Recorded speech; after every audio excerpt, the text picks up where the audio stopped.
Gina dan Johan ya, it's a really nice house. It's a good opportunity ya untuk bisa building a house. Not everyone blessed to be able to build a house.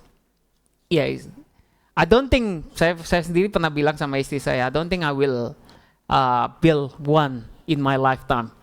Tapi you never know.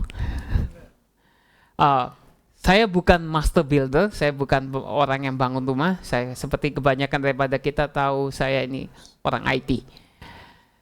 Tapi kebanyakan dari kita tahu bagaimana rumah itu dibangun. Jelas kita semua tahu bahwa kita butuh fondasi yang kuat, ya kan?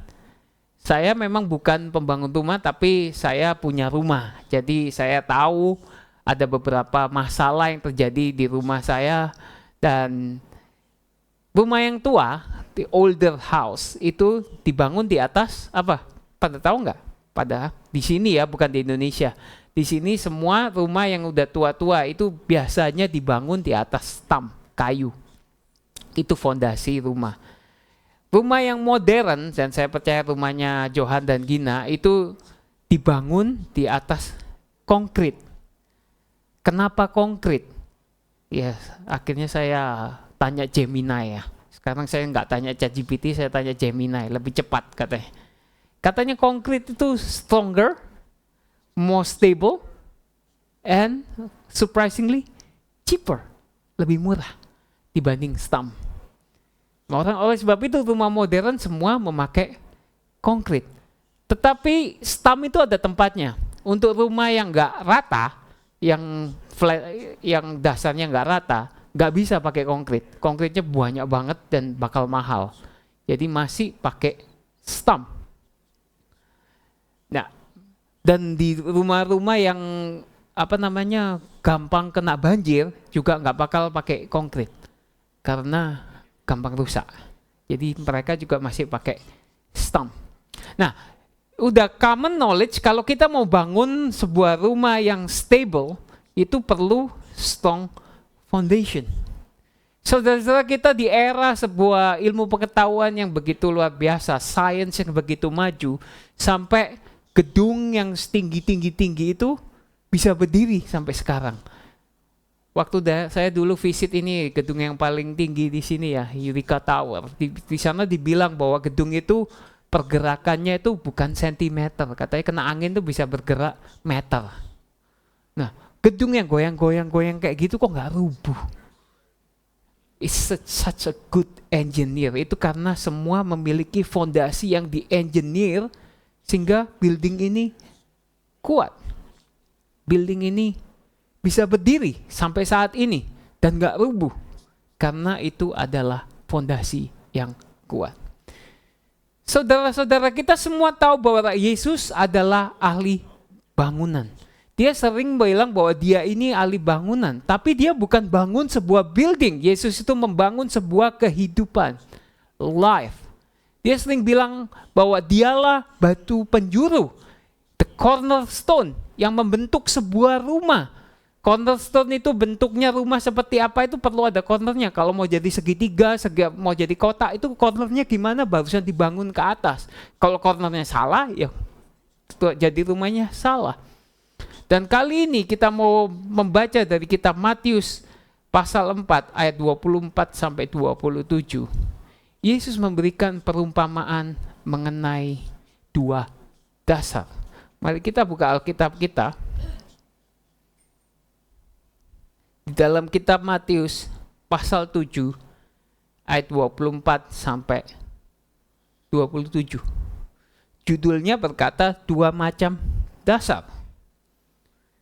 Firman Tuhan katakan, setiap orang yang mendengar perkataanku ini dan melakukannya, ia sama dengan orang yang bijaksana, yang mendirikan rumahnya di atas batu. Kemudian turunlah hujan dan datanglah banjir, lalu angin melanda rumah itu, tetapi rumah itu tidak rubuh, sebab didirikan di atas batu. Tetapi setiap orang yang mendengar perkataanku ini dan tidak melakukannya, Ia sama dengan orang yang bodoh yang mendirikan rumahnya di atas pasir. Kemudian turunlah hujan dan datanglah banjir, lalu angin melanda rumah itu sehingga rubuhlah rumah itu dan hebatlah kerusakannya. Saudara-saudara, kita sudah sering membaca, kok nggak berubah ya screen saya? Doesn't change? Screennya nggak berubah. Oke, nggak usah screen aja kalau gitu. Kita sudah sering membaca ayat ini ya, di sekolah minggu kita sering baca.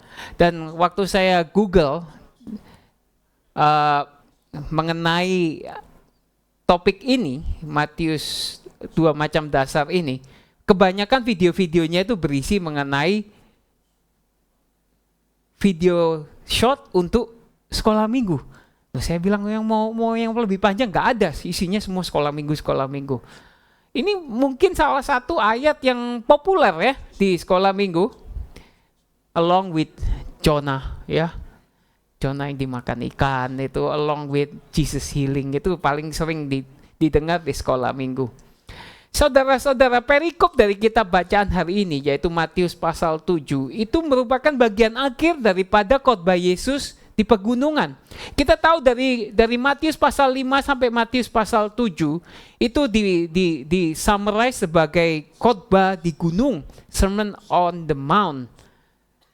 Itu berisi Yesus mengajarkan kepada orang-orang yang mendengarkannya bagaimana untuk hidup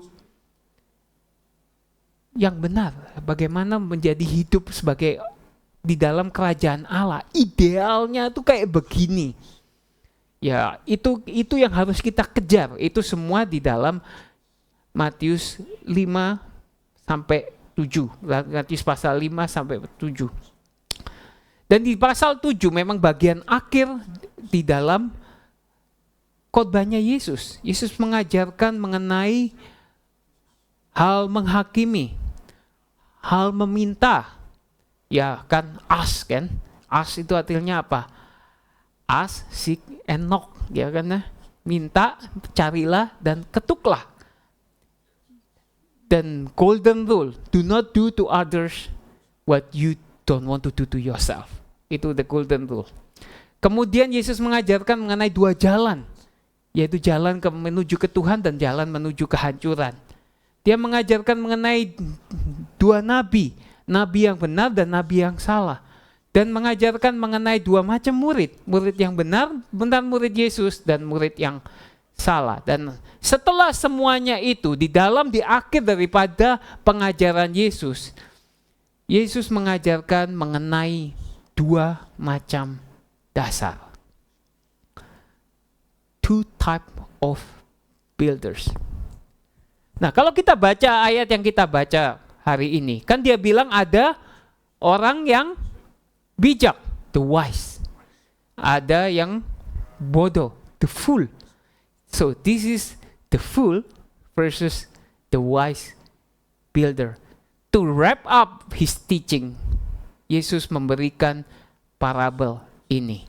Secara tidak langsung, Yesus bertanya kepada audiensnya, which one do you want to be? Dan Yesus bertanya juga pada kita semua di sini, kita mau jadi yang mana? Do we want to be the wise builder? Or do we want to be the fool builder? Is our choice. Tuhan tidak pernah memaksakan, He never force anything. At the end of the day, dia mengajarkan. He teach. Follow me, obey me, then it's up to us. Serve, it's up to us. We can refuse, it's up to us. And we become the fool, or we can obey, and we become the wise. Saudara-saudara, bagi kita semua di sini, for all of us, most of us lah, nggak bisa bilang for all of us. For most of us, the biggest buy in our life itu adalah sebuah rumah, ya kan? That is the biggest buy. Ya, saya bilang for most of us karena some of us inherited ya. it's lucky gitu. Oh, udah dapat rumah, lahir udah ada rumah, itu so lucky. But for most of us here, kita semua the biggest buy in our life is a house. We pour most of our energy, we pour most of money, and we work hard to pay for it. Benar gak? Most of us, iya kan? Yeah, I'm not talking about the lucky one, and you know who you are. Sebenarnya kita pun yang bisa beli rumah di sini, we are blessed. We have to acknowledge this. We are blessed bisa beli rumah di sini. Kalau saya lihat harga rumah sekarang, saya bilang, gimana anak saya nanti ya? Harga rumah itu nggak pernah turun loh, kok naik terus ya?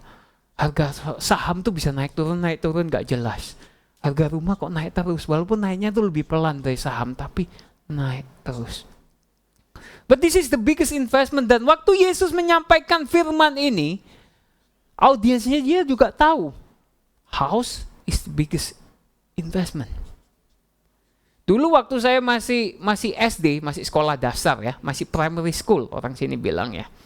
Katanya ada 3 kebutuhan utama dari manusia, katanya. Apa? Sandang, pangan, papan, ya kan? Wah, bahasa Indonesia nggak ngerti. Sandang itu apa? Belajar bahasa Indonesia. Sandang itu apa? Baju. Kita harus pakai baju. Pangan itu apa? Mangan. Bahasa orang Jawa ya, saya pakai mangan, makan. Papan itu artinya bukan papan tulis ya, rumah. Itu 3 kebutuhan dasar. Jadi kita biasanya harus pakai baju, harus bisa makan, dan itu mikirin gimana punya rumah. Saudara-saudara, itu the biggest investment. Dan Yesus tahu waktu orang-orang mendengar ini, bangun rumah, itu semua mereka tahu, He is the biggest investment of their life. Dan saat ini Yesus mengajarkan bahwa ada 2 macam orang, yaitu mereka yang bijak dan mereka yang bodoh. Ingat, Yesus bukan ngomong soal rumah secara fisikal, tapi Yesus bangun hidup kita. Bagaimana kita bisa menjadi bijak di dalam hidup kita, atau kita bisa menjadi bodoh. Yang bijak membangun di atas batu. Di dalam bahasa Inggrisnya solid rock. Jadi batu bukan hanya batu biasa aja, batu yang solid, yang keras. Sedangkan yang bodoh dibangun di atas pasir, sand. Waktu dulu saya kecil, saya mendengar cerita ini pertama kali di sekolah minggu, membangun rumah di atas pasir. Saya mikir orang-orang ini pada bangun di mana? Di pantai, iya kan? Tapi Yesus nggak pernah ngomong bahwa orang-orang ini bangun di atas pantai. Saya mikirnya, ngapain bangun rumah di atas pantai? Ngapain kan? Enggak, Yesus nggak bilang soal pantai. Dia bilang dibangun rumah di atas pasir versus solid rock. Nah, saudara-saudara, pertanyaan bagi kita di sini, kalau kita sekarang beli rumah, saya yakin beberapa dari kita masih mencari rumah ya, yang punya uang lebih ya cari rumah gitu kan. Yang paling penting dari rumah apa? Biasanya location, iya kan? Nothing else, ya. Rumahnya bagus tapi di lokasi yang rawan dengan kejahatan, itu rumah jelek. Rumahnya udah hampir hancur, tapi adanya di Turek, itu rumah bagus. Iya kan? Iya, jelas bagus. Nggak ada dari kita sini, kebanyakan daripada kita sini tidak mampu beli rumah di Turek. Ya siapa tahu ada yang mampu, saya nggak tahu kan. Saya bilang aja, kebanyakan daripada kita sini tidak mampu.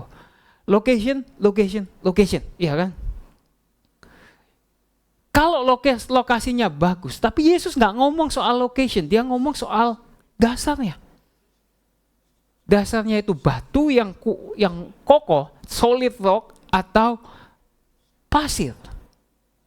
Jadi bisa di lokasi yang bagus, tapi dasarnya itu jelek, pasir, keropos. Bisa. Kita ngomongin soal, bukan soal bagaimana hidup kita itu enak atau tidak enak. Saya ngomongin soal lokasi yang enak, yang bagus tuh hidup yang enak. Dan lokasi yang jelek itu hidup yang gak enak. Kita ngomongin soal di tempat yang enak. Kalau dasarnya hancur, kita akan jatuh juga. Saudara-saudara, waktu Yesus menyampaikan parabel ini, dia mempertanyakan sebuah pertanyaan, satu pertanyaan, yaitu bagaimana kita bangun hidup kita. Kalau kita bangun hidup kita dan di dalam ketaatan dan mendengar, walaupun lokasinya jelek, buildingnya kuat, iya kan? Kita nggak ngomongin soal lokasi bagus, lokasi jelek, harga rumah, kita nggak ngomongin soal itu. Tapi kalau kita mau melihat sebuah rumah yang kuat, walaupun di lokasi yang jelek, kalau dibangun di atas dasar yang kuat, rumah itu kuat, nggak akan hancur. Kalau dibangun di tempat lokasi yang bagus, tapi dasarnya keropos, tidak peduli di mana rumah itu, kalau dasarnya keropos, rumah itu nggak kuat, nggak akan tahan lama, akan hancur. Jadi, di dalam Tuhan bukan ngomongin soal location. Tapi how do we build our life? Bagaimana kita bangun hidup kita? Mungkin kita pikir, oh, our life looks good in a good location. Karir kita baik, kita sehat-sehat saja, fulfilling ya. Tapi apakah kita dengar dan taat firman Tuhan? Apakah kita selalu bertanya apa yang Tuhan mau dalam hidupku, atau kita hanya fokus on trying to gain a comfortable life? Comfortable life is a good location, but comfortable life doesn't mean we are always has a strong basis. Nggak selalu. Apakah dasar kita kuat? Basisnya adalah ketaatan kita, mendengar dan taat akan firman Tuhan. Tetapi saudara-saudara, nature dari manusia itu adalah selalu berdosa dan memberontak. Oleh sebab itu, pikirkanlah, apakah kita mau jadi wise atau jadi fool? Saat kita bekerja, saat kita belajar, bersekolah, saat kita holiday, saat kita lakukan apa saja, apakah dasar hidup kita? Yesus mempertanyakan ini kepada audiensnya, dan Yesus tanya pada kita. Kita mau jadi wise atau mau jadi fool? Kalau kita jadi wise, kita bangun hidup kita di atas ketaatan dan kita mendengar firman Tuhan. Lokasi jelek, gak apa-apa saudara-saudara. Kalau bangunannya kuat, it will stand. It will stand through centuries. Kita sering bertanya, kenapa hidupku seperti ini? Gak enak ya. But that's just where God placed us. Di mana Tuhan taruh kita. Dan kita hidup percaya sama Dia. Asal dasarnya kuat, bangunannya akan kuat. Hidupnya akan kuat. A strong foundation is more important than comfortable atau location. Berikutnya yang kita mau belajar juga, saudara-saudara, bukan soal fondasi yang kuat. Kalau kita bilang ya, ngomongnya mengenai fondasi, kita selalu berpikir kan, semakin dalam semakin kuat, iya kan? Kan kalau mau bangun rumah, oh berapa tinggi rumahnya? Ditentukan dengan, oke, mau bangun rumah setinggi itu, jadi fondasinya itu seperti ini, harus dalam. Nah, kita semua berpikir begitu kan, the deeper, the better kan. Siapa yang have the same thought? Waktu bangun rumah pikirnya, oke, kalau kita mau bangun rumah semakin kuat, semakin dalam, semakin kuat rumahnya itu. Saudara-saudara, tapi kalau kita pikirkan, kalau mau bangun rumah di sebuah batu yang solid, yang keras, itu gampang nggak? Gampang nggak? Enggak dong, lebih susah. Bangun rumah di atas pasir lebih gampang, jelas lebih gampang, jauh lebih gampang untuk dig up sand dibanding make a hole out of a solid rock. Itu lebih susah. Jadi apa maksudnya ini? Untuk mendengar dan untuk taat, dan Tuhan minta kita untuk taat, sometimes it's not easy. It will hurt us. Nah, saudara-saudara, sering kita jadi orang Kristen tuh kita bukan hanya kita set aside ya, yang bangun di atas pasir tuh nggak dengar dan nggak taat kan. Tapi ada yang salah juga adalah kita mau taat semau kita aja. Kita choose apa yang mau taatin, kita taatin. Yang nggak enak, nggak usah ditaatin. It's my choice. Yang enak, ya oke lah saya taat. Itu pilih-pilih. Pada prinsipnya kita mau jadi orang Kristen cara gue. Kita hanya mau taat yang enak bagi kita. Tapi begitu tidak convenient, begitu ini nggak suka saya dengan hal ini, saya nggak mau lakukan ini susah, and I choose not to do it. Pertanyaannya bagi kita saat kita mau bangun hidup kita di atas Yesus, in the strong foundation, kita ini mau jadi hamba atau jadi tuannya? How deep do we want to build our life on top of Him? Seberapa dalam kita mau bangun hidup kita di atas Dia? Berapa dalam ini bergantung dengan ketaatan kita. Semakin kita taat, kita dig the hole deeper and deeper and deeper. And it will be harder. And sometimes kita butuh sacrifice. And sometimes we sacrifice the thing we love the most. Sacrifice our time. Sacrifice our leisure.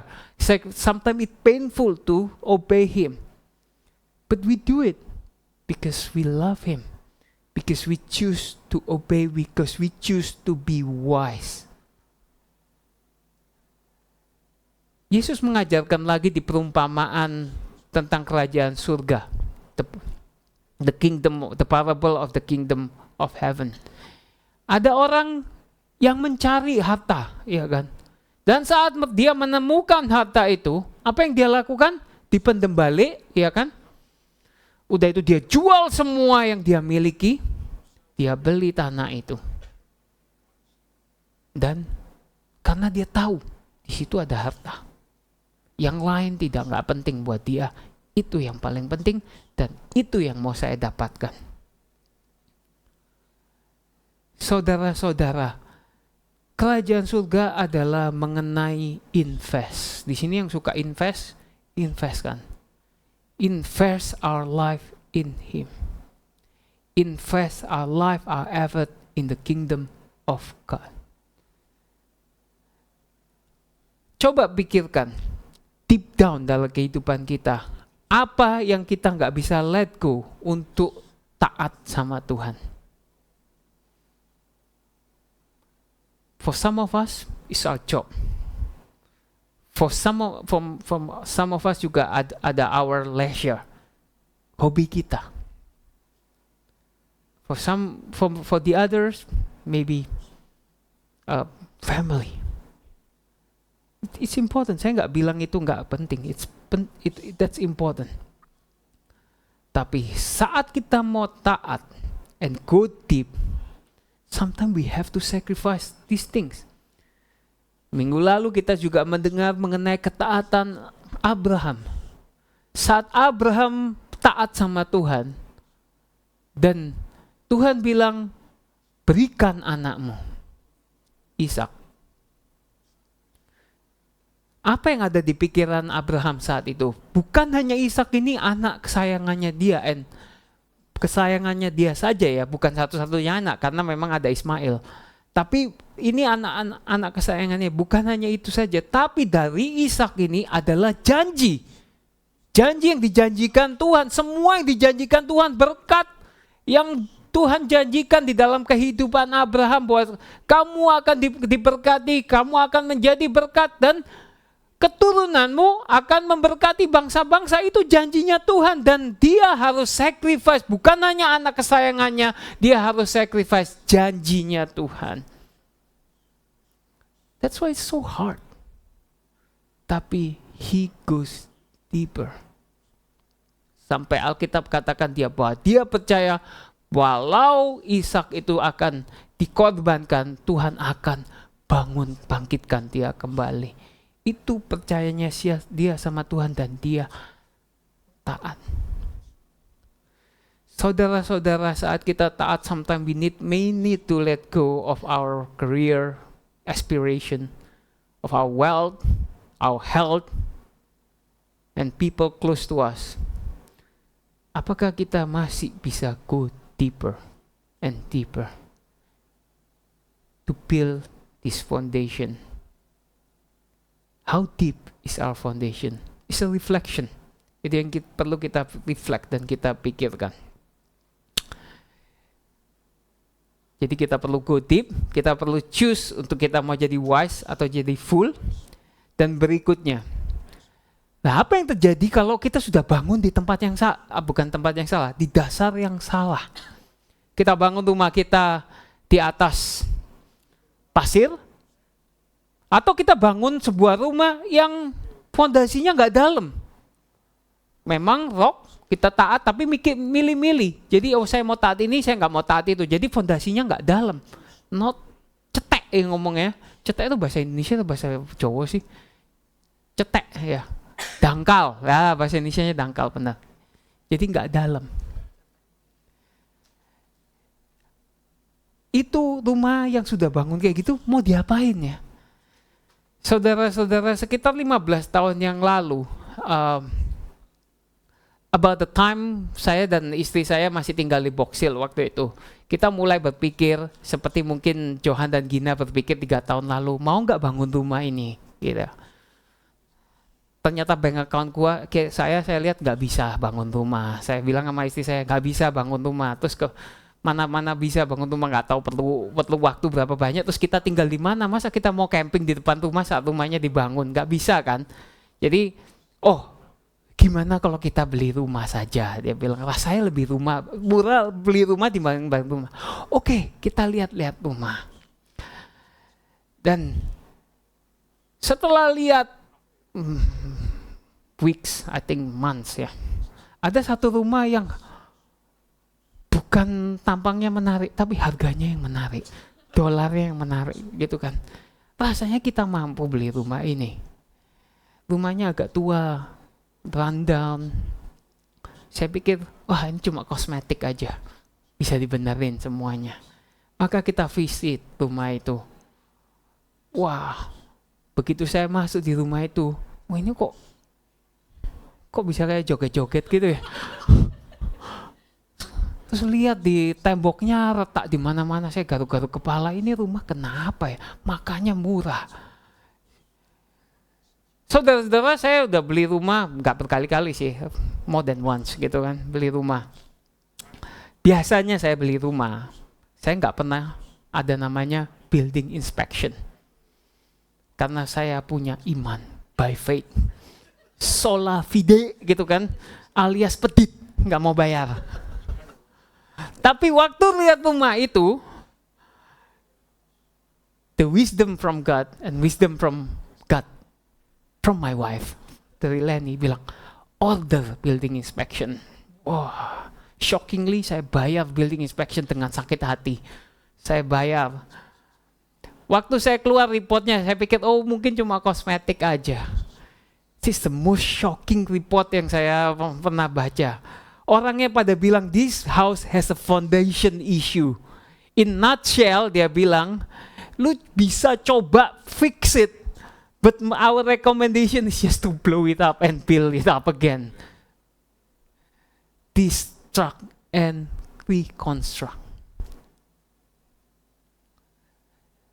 Kalau hidup kita bangun di atas dasar yang salah, saudara-saudara, satu-satunya cara adalah kita perlu transform hidup kita. Gak ada cara lain. Kita harus destruct and rebuild from ground up. Kalau kita bangun hidup kita di atas pasir, kalau kita bangun di sebuah dasar yang kurang kuat, saudara-saudara, sometimes kita perlu destruct and rebuild. Perlu bertobat, saudara-saudara. Perlu mencari pengampunan daripada Tuhan. bahwa our pride, our disobedience, we are rebelling against God. Bertobat adalah awal daripada hidup yang transform. Beberapa minggu yang lalu kita belajar bahwa waktu Daud berdosa, dia gak cari alasan. He owns it. Dia bilang, yep, I'm at fault and I want to repent. Gak perlu cari alasan lagi.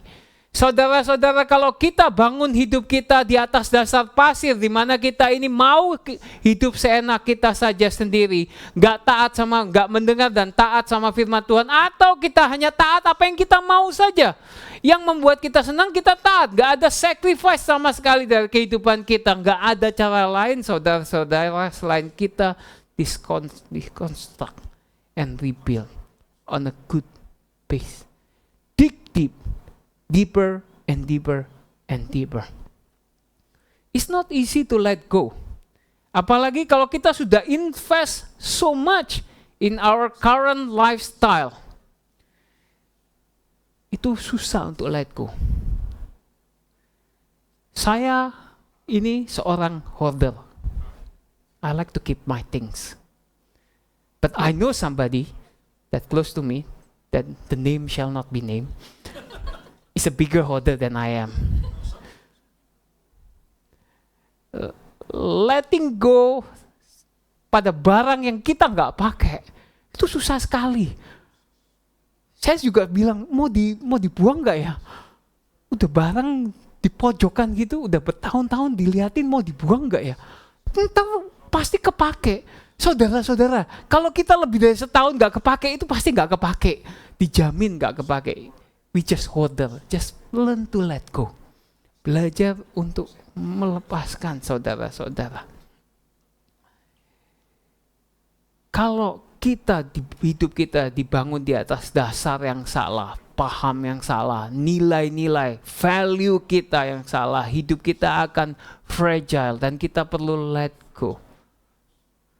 Karena saat badai datang, Alkitab, Yesus bilang, hebatlah kerusakan kita. Either kita choose untuk deconstruct dan kita bangun semau kita, atau Tuhan yang hancurkan hidup kita. It will be ugly. We don't want that.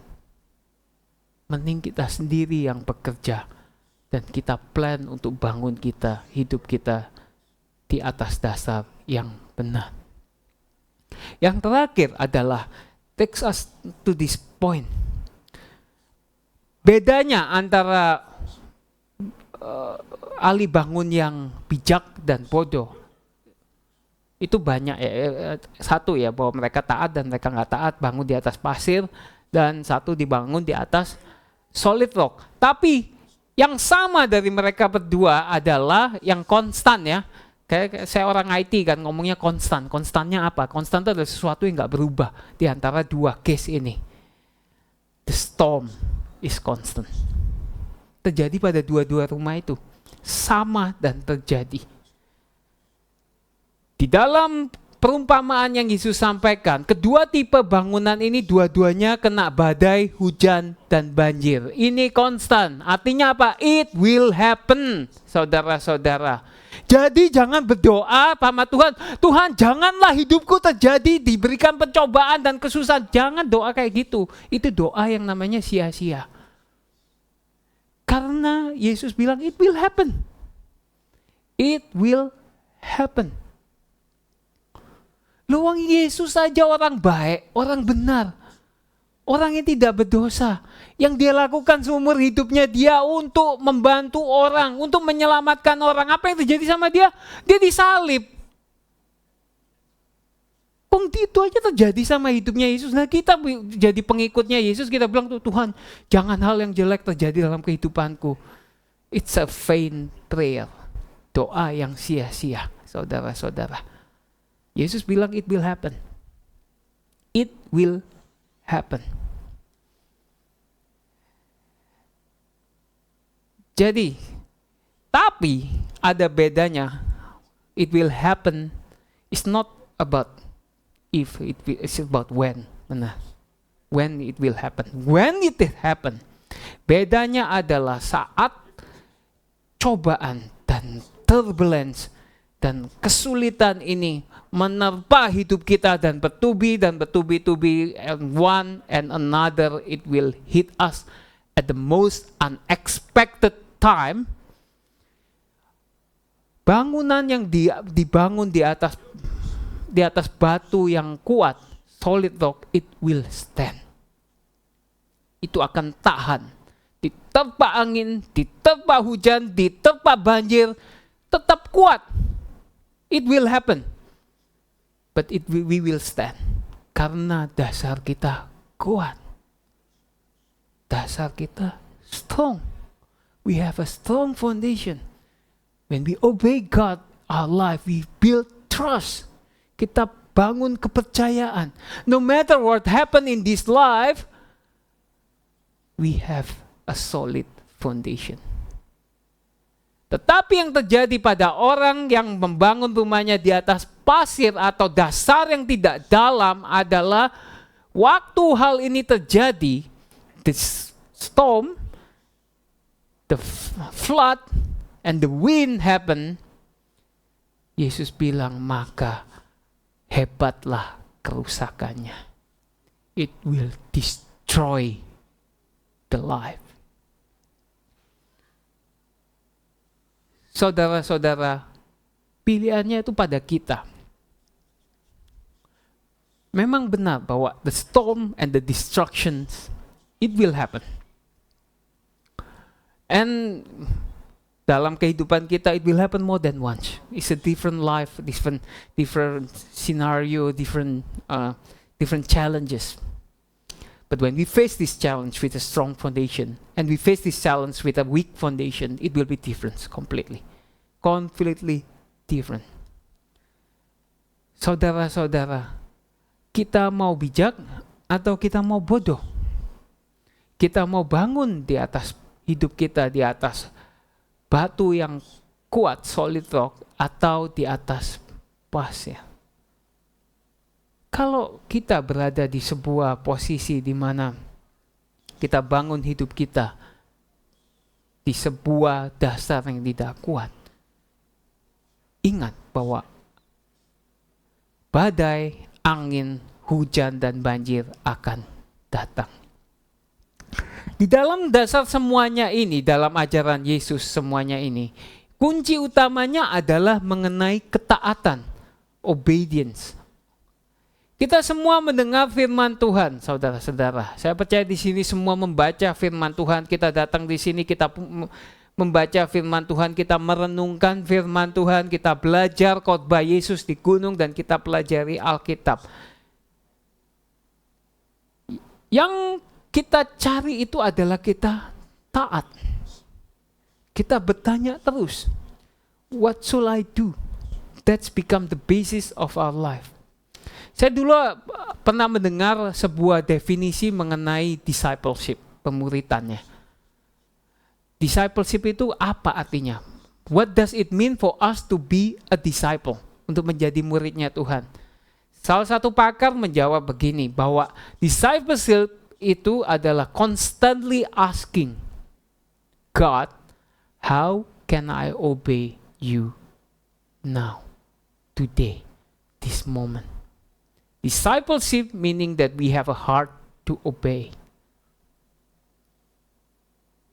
Dua orang ini, dua-duanya mendengar.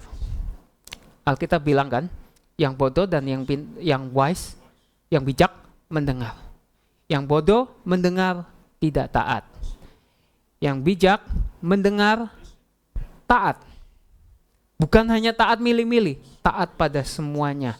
Saat bencana, cobaan, dan malapetaka, bagi kita yang bijak akan menjadi kuat dan tidak hancur. Kenapa? Karena dasar kita kuat. Paulus bilang sendiri, for me to live is Christ, to die is a gain. Dia gain karena apa? Bukannya dia itu suka bunuh diri ya.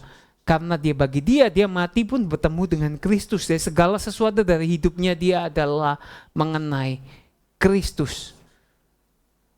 Apa yang kita perlukan saudara-saudara. Apakah kita bertanya sama Tuhan, Tuhan, this is me, I want to obey.